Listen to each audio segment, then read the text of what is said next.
Although vaping may appear to be a harmless trend, it's actually a risky cycle that begins with peer pressure and has major negative effects on one's health.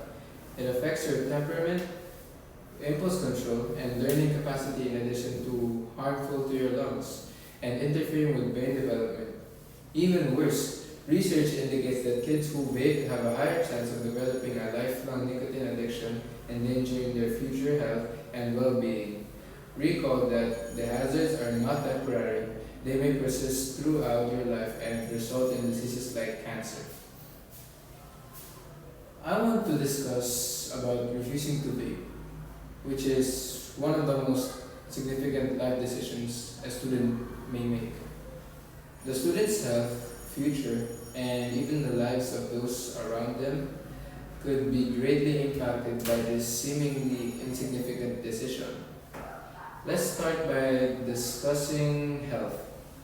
By refusing to vape, you are shielding your body from the harmful substances that might harm your brain, lungs, and general health. You will experience a change in your bodily and mental well-being after you stop vaping. Your focus will be sharper, your mind will be clearer, and your general mental health will improve.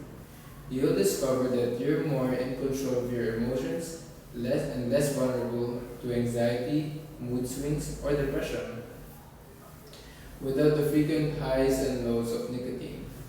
You can give yourself the opportunity to genuinely thrive by refusing to vape, even though it can rob you of your peace of mind. Furthermore, your physical performance is equally as important as your mental well-being. Vaping can hinder whether you're an athlete, a student, or just someone who wants to live life to the fullest.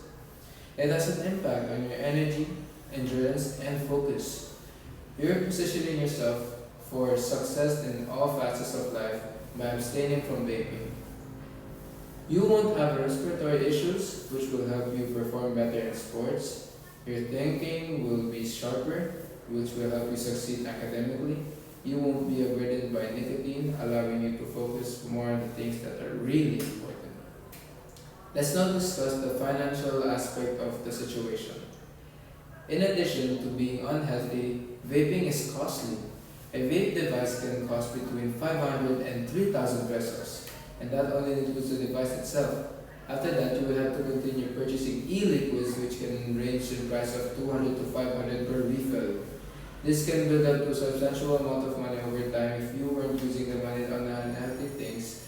You just think of what you would do with that money. Not only are you protecting your health by abstaining from vaping, but you are also protecting your hard-earned money. The example you set for others, however, may be the strongest argument against vaping. You're demonstrating to your friends, family, and peers you can make the right decisions despite peer pressure when you decide not to vape. Your choice may encourage someone else to make a better one in a world where so many individuals battle addiction. Someone else may be able to overcome peer pressure and have a healthier life as a result to your reluctant to vape. Ultimately, refusing to vape is about taking charge of your future rather than just protecting yourself.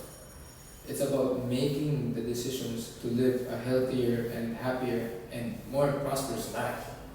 It's about shielding your body, mind, and finances against the risks associated with addiction.